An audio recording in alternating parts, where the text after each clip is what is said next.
Olá, o Entrevistas dessa semana tem como convidado o arcebispo eparca ortodoxo ucraniano da América do Sul, Dom Jeremias Ferenc. Seja bem-vindo. Obrigado.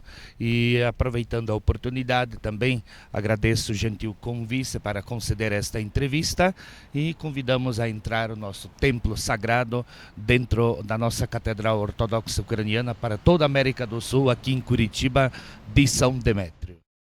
E o tema dessa semana são os cristãos ortodoxos no Brasil. Faremos o possível e impossível para fazer uma boa e ótima apresentação sobre os cristãos que professam a fé ortodoxa neste nosso querido Brasil.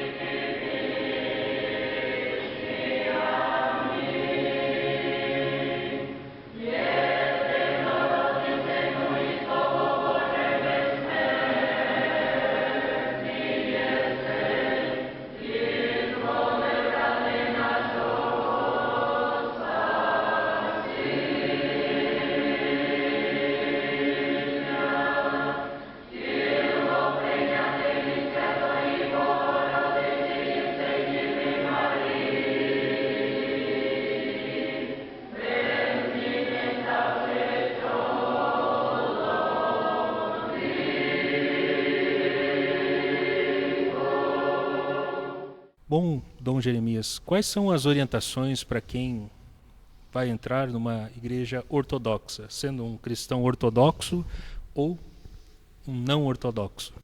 Sim, todo lugar sagrado sempre tem regras para reverenciar o sagrado, né? Então nós, os ortodoxos, já na entrada da igreja, o cristão ortodoxo ou mesmo o visitante que chega, ou um curioso, deve primeiro estar portado com vestimentas decentes, geralmente, principalmente as mulheres, com os joelhos e ombros e cotovelos cobertos, os homens também de preferência de camisa longa e calça social. Claro que nem todos executam essa regra. Chegando na porta da igreja, o cristão ele faz 3 reverências, 3 vezes o sinal da cruz, para acentuar a crença na Santíssima Trindade, né, que é um dos dogmas mais importantes da Igreja Ortodoxa. Adentrando no templo, ele chega até a nave da igreja, onde existe também um pequeno altar, ele reverencia o ícone, também fazendo 3 vezes o sinal da cruz, oscula, beija o ícone e toma o seu devido lugar. Também tem o costume na Igreja Ortodoxa, após a pessoa já reverenciar o ícone no centro da igreja, adquirir vela ou vela de cera, de preferência, como nós aqui fazemos.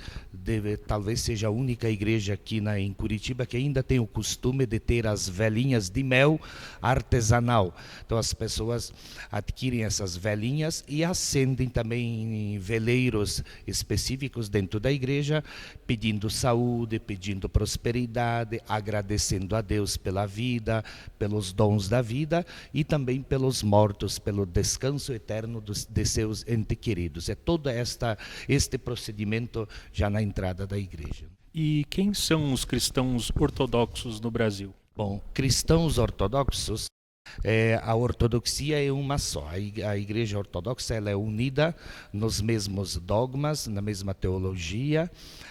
O que difere são tradições locais, tradições étnicas. No Brasil temos a presença ortodoxa de cristãos ortodoxos oriundos de várias partes do mundo, principalmente do Oriente. Temos cristãos ortodoxos da Grécia, cristãos ortodoxos da Síria, do Líbano, da Ucrânia, da Rússia, da Romênia, da Bulgária, da Sérvia e alguns outros grupos menores, né? A imigração ortodoxa, de países ortodoxos para o Brasil, tem cerca de 140 anos, considera-se, a gente não tem dados completos, né, e concretos, mas dizem, segundo os historiadores, que os pioneiros da igreja que trouxeram a ortodoxia para o Brasil foram os gregos, que construíram a sua primeira igreja, organizaram a primeira comunidade e construíram o seu primeiro templo em Florianópolis, Santa Catarina. Tanto é que o estado de Santa Catarina é o único lugar na América do Sul que existe uma padroeira que é ortodoxa, bizantina, Santa Catarina de Alexandria. Eu represento a Igreja Ortodoxa Ucraniana, então eu respondo pelos ucranianos imigrantes e descendentes e os novos convertidos. Então a Igreja Ortodoxa Ucraniana, ela já também está presente no Brasil há quase 100 anos, ela veio também com os migrantes, e aqui no Paraná, ela, de todos os ortodoxos de outras etnias, é a predominante. Nós temos comunidades ortodoxas em Irati, em Palmital, em Ponta Grossa, em Joaquim Távora, Nova Ucrânia, Apucarana e também União da Vitória e aqui em Curitiba. Dom Jeremias, quais são as diferenças entre os ortodoxos e os católicos e os evangélicos ou protestantes, como alguns preferem chamar? Bom, diferenças tem muitas. A Igreja Ortodoxa ela é estruturada primeiro na Sagrada Escritura, na Bíblia, nos escritos dos santos apóstolos, na doutrina dos santos padres e também em ritos e principalmente nas decisões dos 7 concílios ecumênicos que se aconteceram ainda antes do grande cisma no ano 1054. Então, os concílios ecumênicos é que deram diretrizes e regras de como viver a ortodoxia, criando os dogmas da igreja. Nós consideramos a igreja ortodoxa como a igreja do primeiro milênio. Tudo que nós temos de liturgias, ritos, costumes, utensílios, tudo isso foi estruturado no primeiro milênio e a Igreja Ortodoxa preserva isto até os dias de hoje sem nenhuma inovação, sem nenhuma mudança, né? Como vemos, toda a Igreja Ortodoxa, seja ucraniana, russa, grega, búlgara, romena, sempre um templo ortodoxo vai ter estas características, né, tudo. Ela tem a entrada, tem a nave onde os fiéis ficam e tem o santuário Santo dos Santos, que é restrito para os celebrantes, para o bispo, sacerdotes, diáconos e os que ajudam nas celebrações litúrgicas. E o santuário é dividido com a parede chamada iconostácio, é o lugar dos ícones. Então ali que divide e separa o santuário da nave do povo, né? Então lá a parte é restrita para os celebrantes. Então isso é uma característica comum em todas as igrejas ortodoxas. Temos diferenças dogmáticas com outras denominações cristãs, né? Por exemplo, a questão do Espírito Santo, a procedência do Espírito Santo. Então, nós acreditamos piamente, como está na Sagrada Escritura, que o Espírito Santo procede do Pai, somente do Pai. E não como tem outros que adotaram o filioque, que para a procedência do Espírito Santo é do Pai e do Filho. Então, essa é uma briga dogmática entre os outros cristãos, né? Tudo. Depois tem pequenas diferenças litúrgicas, paramentos, o modo de como preparar a Eucaristia, que o ápice da Igreja Ortodoxa é a Eucaristia, para comungar o corpo e o sangue de Jesus, que nós usamos o pão fermentado, que é feito somente de farinha e água e fermento, né? Tudo então, são detalhes, mas que para nós isso é muito importante e tem um significado muito profundo para todo cristão ortodoxo. Nós temos, por exemplo, os ucranianos foram catequizados pelos bizantinos, pelos gregos. No ano 988, o grande príncipe São Valdomiro Magno é que oficializou o cristianismo na Ucrânia. É claro que antes já havia, por exemplo, São Cirilo, São Metódio, que eram dois irmãos gregos missionários da Tessalônica, também estiveram nos países eslavos, sobretudo na Ucrânia, e outros também que já precederam. Porém, São Valdomiro Magno, no ano 988, é que oficializou o cristianismo na Ucrânia. E esse cristianismo veio da onde? Do Império Bizantino, veio de Constantinopla. Então, os ucranianos seguem o rito bizantino. Tivemos também um cisma dentro da igreja ucraniana, no ano 1596, onde uma parte da igreja ortodoxa, principalmente do clero, descontente com a própria hierarquia da igreja ortodoxa, separou-se da igreja ortodoxa, uniu-se com Roma. Então, naquele ano 1596, a unidade cristã dentro da nossa Ucrânia, na época era chamada Ucrânia Rus, então ela ficou dividida. Uma parte saiu da ortodoxia, uniu-se com Roma e assim foi criada daí a igreja que atua até hoje, a igreja ucraniana católica, chamada de igreja greco-católica. Nós, os ortodoxos, continuamos na unidade da ortodoxia até os dias de hoje. E assim esperamos continuar dando testemunho da fé, daquilo que nós herdamos dos nossos antepassados. Professamos a fé ortodoxa comum com todas as outras etnias onde predomina a ortodoxia, como Grécia, Rússia, Romênia, Bulgária, Sérvia. Então, tudo isto é uma grande riqueza. Porém, aqui no Brasil, a igreja ortodoxa ela tem poucos fiéis, porque desde o início da imigração, os primeiros imigrantes que para cá vieram, eles vieram da parte ocidental da Ucrânia, e aquela parte era dominada pelo catolicismo. Então, a maioria dos imigrantes que vieram para cá, vieram já professando a fé greco-católica ucraniana. Ortodoxos vieram numa minoria. Dos cerca de 500 mil ucranianos e descendentes de ucranianos aqui no Brasil, nós, os ortodoxos, somos apenas em torno de 5%, né? Temos daí, como já a gente comentou antes, as nossas comunidades estruturadas aqui no estado do Paraná, temos também no estado de Santa Catarina, Rio Grande do Sul e São Paulo.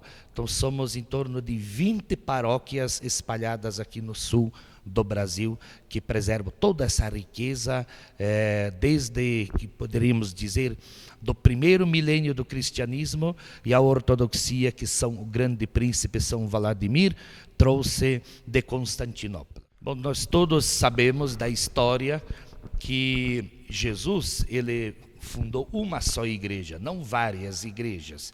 E a igreja, nos primeiros séculos, ela estruturou-se em 5 grandes sedes, 5 grandes patriarcados: o patriarcado de Jerusalém, o patriarcado de Constantinopla, o patriarcado de Antioquia, o patriarcado de Alexandria e o patriarcado de Roma.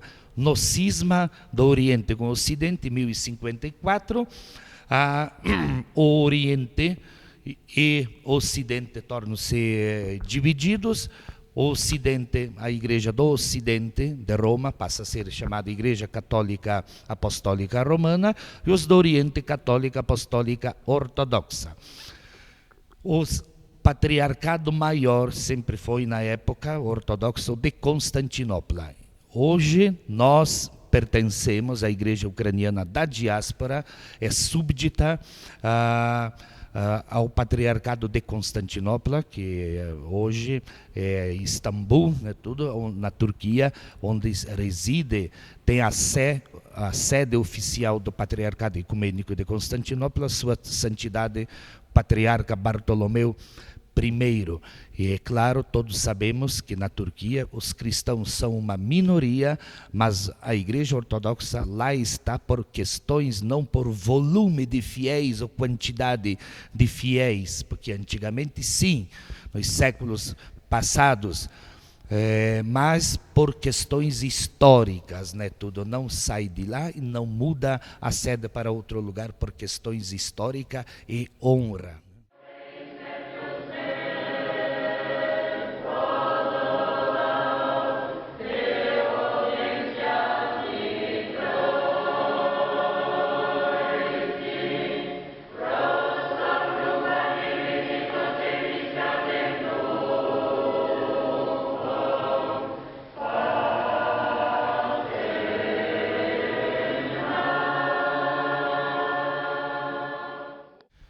Dom Jeremias, o que diferencia a liturgia cristã católica romana da cristã católica ortodoxa?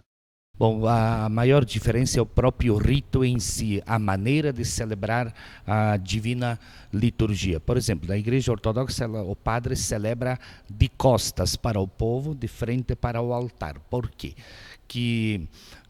Primeiro, a igreja já deve ser construída, o altar principal, onde é feita a Santa Missa, já ser construído virado para a nascente, para o Oriente, porque é de lá que nasceu Jesus, é de lá que veio a salvação para nós, né? E o padre conduz as orações da Assembleia, de todo o povo, vai ao encontro de Jesus, né, tudo. Então, esta é um grande diferencial, né, tudo. As vestimentas, paramentos são diferentes e também não existe na Igreja Ortodoxa liturgias celebradas, rezadas ou recitadas, né? Tudo é cantado, né? Cantado de preferência a capela com coro, com melodias próxima. Então, tanto a parte do celebrante como a parte da assembleia, do coro, tudo é cantado e, de preferência, no rito bizantino, em pé. Tanto é que não é comum ver bancos na Igreja Ortodoxa, o fiel ele se posiciona em pé e dá o devido louvor a Deus e glórias a Deus em pé, né?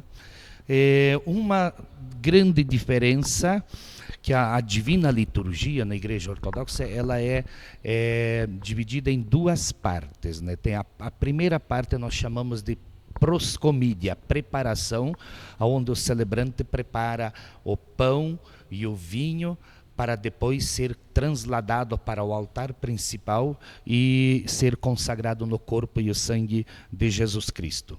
Como a Sagrada Escritura diz que na última ceia Jesus tomou artos, que é pão, e entendemos por pão, pão fermentado, né? Então usamos a prósfora, que significa Maria, mãe de Deus, que é ela que deu à luz a Jesus Cristo, né? E este pão, ele é sempre confeccionado pelo próprio celebrante ou pessoas de muita moral ou muito bem conceituadas na ortodoxia, muito piedosa, que podem confeccionar esses pãezinhos, essas prósperas para os ofícios sagrados, principalmente para a divina liturgia.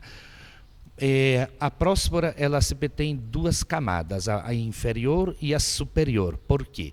Porque para acentuar a crença de que Jesus Cristo era homem e era Deus ao mesmo tempo. A crença nas duas naturezas de nosso Senhor Jesus Cristo e também a terra e o céu. Nós somos tirados da terra, nascemos da terra e depois da nossa morte, nossa alma, nosso espírito é elevado aos céus. Para iniciar todo o ritual de preparação para comunhão, para a Eucaristia, então, o primeiro, na tradição eslava e ucraniana, principalmente, né, tudo, necessitamos de 5 pãezinhos destes aqui. O primeiro, o padre prepara, corta bonitinho e leva até a patena, que é o cordeiro, o próprio Cristo Jesus, que será consagrado durante a liturgia.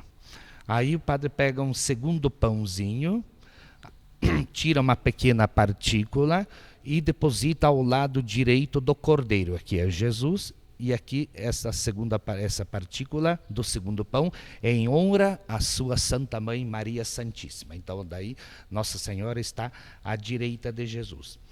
Pega-se o terceiro pãozinho, a terceira próspera, também o padre vai retirando pequenas partículas e depositando ao lado esquerdo do cordeiro, em honra dos santos padres, dos santos profetas, santos mártires, santas monjas, toda a categoria dos santos, que são 9, e são todos depositados ao lado esquerdo de Jesus. Tá.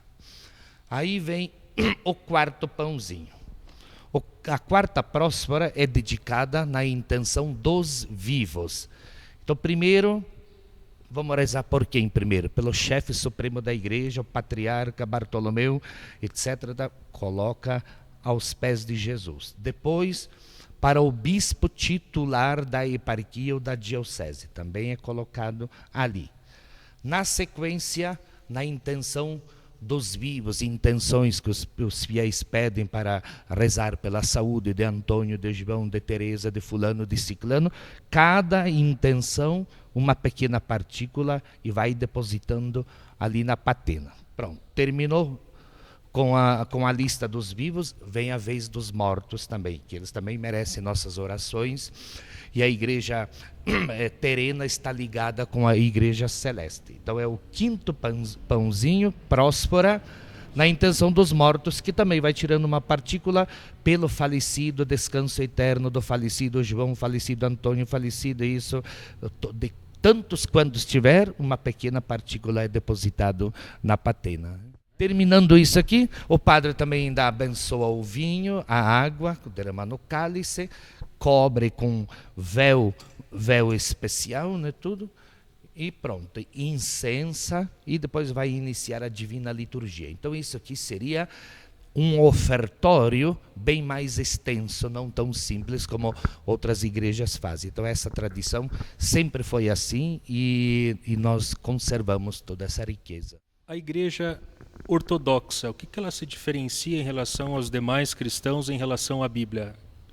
Sim, a igreja ortodoxa ela usa a Bíblia Septuaginta, com todos os livros canônicos oficiais, mas também a versão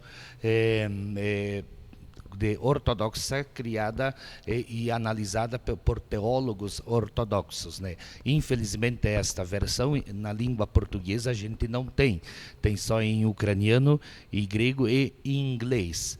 E a versão que nós usamos na língua portuguesa é da Septuaginta, ou a mais apropriada para nós é a Bíblia de Jerusalém. Bom, daí da Bíblia o quê? A gente tudo se baseia na Sagrada Escritura. Os livros sagrados para as liturgias também, tirado muitos textos da Sagrada Escritura. Por exemplo, nós temos um missal que chamamos de Hieretikon, em grego, que é o livro das divinas liturgias. Aí existe o epistolário, o livro das epístolas, que são lidas e tem um direcionamento, toda uma regra, não é cada um pegar lá, vai ler a leitura que lhe convém, não, existe determinação da igreja para cada dia, cada domingo, cada semana, cada mês, etc. Tem todo um regulamentário. O evangeliário, que para proclamar as leituras do Santo Evangelho nos domingos grandes festas e também nas liturgias diárias. Existe outro livro que seria o Eukologion, que é o livro para administrar regras como administrar e ritos dos sacramentos e bênçãos gerais, né?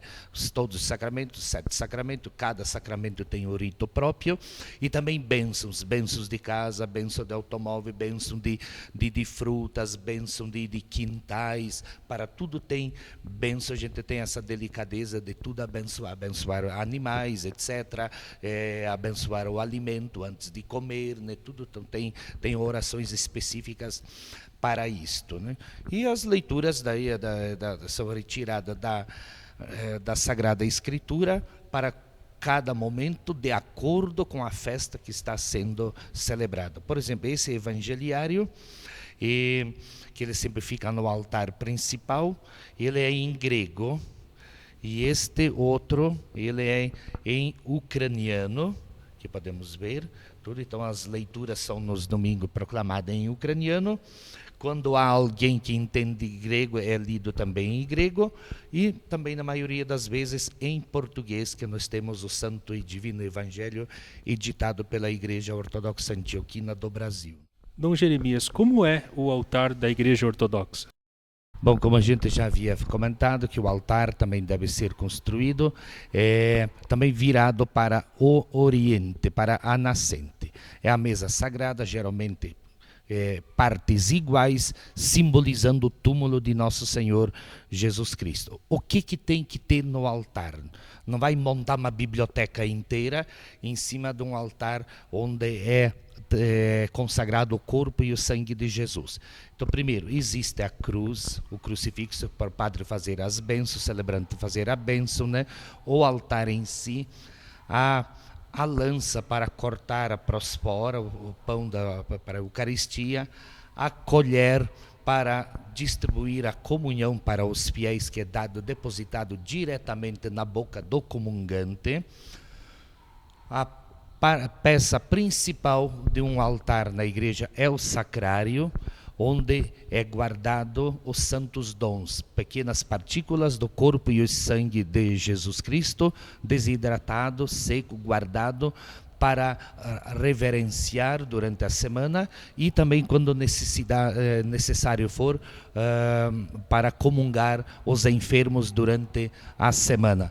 O candelabro com 7 velas, que é muito comum sempre nas igrejas ortodoxas, e também 2 castiçais com velas, um simbolizando a natureza divina de Jesus e outro a natureza humana. Também sempre fica no altar nas catedrais a mitra do bispo, não é tudo. Esta aqui está faltando ainda a cruz, que está guardada em outro lugar. Então tem quem vê uma mitra dentro de um altar, em cima de um altar, já diz, opa, essa igreja é catedral, ela é a sede, o posto de um bispo, né? Também os ortodoxos não podem celebrar a divina liturgia sem o antemíncio. O que é o antemíncio? É um pano de linho onde tem a estampa de Jesus sendo descido da cruz para depois preparado para ser sepultado. E neste antemíncio sempre tem incrustado uma relíquia de um santo, né? Por exemplo, essa aqui é a relíquia de São Haralampio de Pecherska Laura da Ucrânia.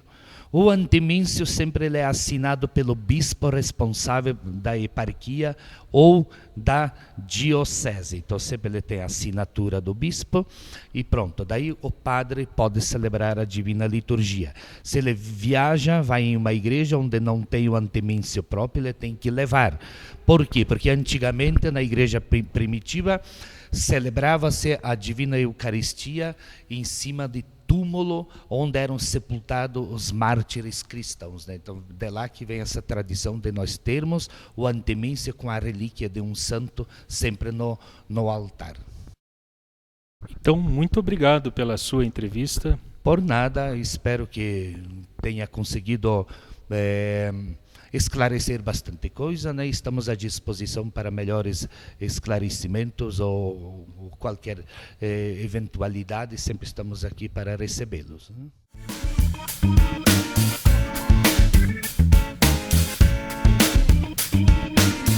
Se você gostou desta entrevista, clique em gostei logo abaixo do vídeo e ajude-nos a divulgá-lo.